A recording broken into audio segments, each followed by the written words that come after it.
Ahora nos acompaña Leonardo Coutinho, es asociado al Centro por una Sociedad Libre y Segura, además experto en política latinoamericana. Señor Coutinho, una muy buena tarde. Bienvenido a NTN 24. ¿Me escucha? Sí, perfectamente. Buenas tardes. Es un gusto, bienvenido.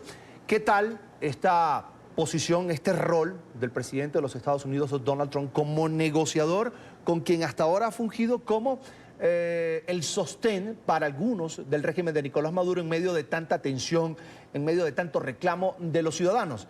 ¿Podría Donald Trump conseguir un cambio de rumbo en la política de Rusia sobre el tema crisis Venezuela?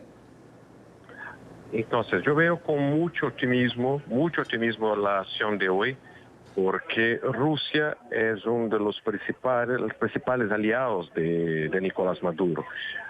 Yo he pensado siempre que para cambiar el escenario de Venezuela, para sacar a Maduro, no hay que hablar con Maduro, no hay que pelear más contra Maduro, porque Nicolás Maduro al fin del día se convirtió solamente en la cara de la dictadura y la cara del régimen. O sea, si Estados Unidos comprende y logra cambiar el centro de gravedad de Nicolás Maduro para Rusia, yo creo que los logros serán muy más eficientes. O sea, hablar con Nicolás Maduro no es tan eficiente más. O sea, hay que hablar con Putin, que es quien soporta militarmente y quien ayuda a Venezuela a evadir de las sanciones, hacer lavado y soporte militar y tecnológico. Hoy se pasó algo muy importante. O sea, este es un cambio que puede verdaderamente ayudar a Venezuela. Pareciera incomprensible para muchos tener que ver esto, tener que escuchar esta noticia, que es el presidente Donald Trump quien está negociando un cambio político en Venezuela, porque es él quien está hablando, por ejemplo, con Rusia.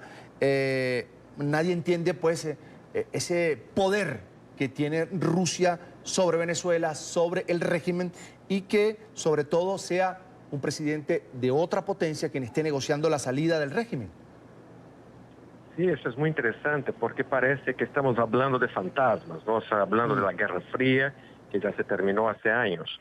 O sea, ¿qué pasó? Es que en los últimos 20 años, con el chavismo, Chávez se acercó mucho de los chinos, se acercó mucho de Rusia y creó las condiciones para que estas potencias llegasen a Venezuela y se estableciese allí, no solo por aspectos económicos, pero también con influencia militar, influencia en todos los sentidos del manejo de la crisis interna de la propia situación.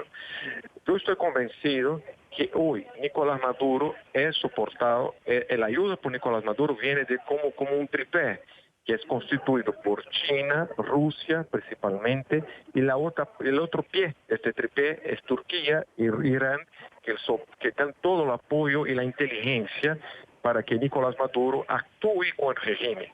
No se puede olvidar del rol de Cuba y todo esto, pero hablando de potencias extrarregionales, estos países son verdaderamente aquellos que están jugando el juego.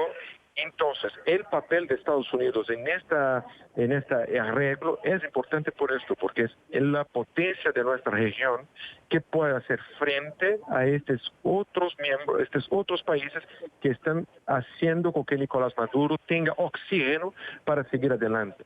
Mira, lamentablemente, si no se pasa un cambio del rol de Rusia y China, sobre todo, los dos, en Venezuela, Nicolás Maduro va a quedar por mucho tiempo porque Nicolás Maduro no está allí por la propia fuerza, porque Nicolás Maduro, el régimen es colapsado. Entonces hay que actuar contra el enemigo real, o sea, quien soporta y que ofrece la sustentación para el régimen. Y si pasa ese cambio, como parece que ha pasado hoy, es muy interesante y puede apuntar por un futuro mejor para Venezuela. Si esta negociación no avanza, no tiene un final feliz. Usted utilizaba un término muy utilizado también en territorio venezolano, una nueva guerra fría es lo que se está viviendo precisamente por esta negociación entre Estados Unidos y Rusia.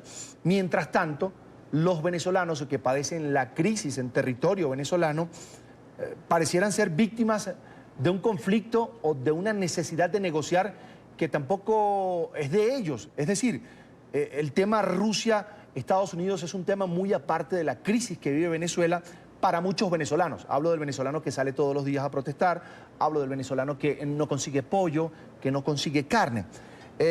¿Debería estar la oposición venezolana presente en esa negociación o al menos acompañarla más activamente en la negociación entre Estados Unidos y Rusia sobre el tema Venezuela? Yo creo que es posible, pero sería muy poco efectivo, porque la discusión va a pasar a un nivel en que para Rusia y China salir de Venezuela hay que haber concesiones que solo Estados Unidos puede ofrecer en otras zonas del mundo. Por ejemplo, yo no sé cuál es la moneda de cambio, de troca para eso, pero puede discutir la cuestión de Crimea, puede discutir a cuestiones nucleares, o sea, Estados Unidos tendrá que ofrecer cosas que la oposición venezolana no puede ofrecer.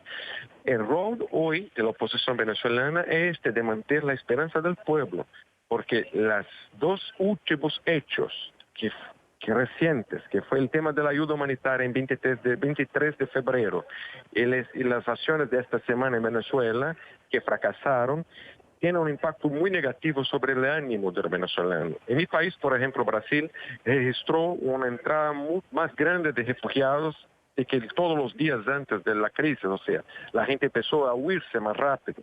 El mismo está pasando con Colombia, o sea, hay que mantener la esperanza, hay que evitar el aumento de la violencia y hay que mantener la población haciendo protestas, pero no se puede mantener la población sola, porque los venezolanos están hace muchos años en la calle, peleando, muriendo, y la verdad solos, porque la oposición va e empieza a llamar por las protestas, pero las protestas pasan y las primeras la comunidad internacional tiene culpa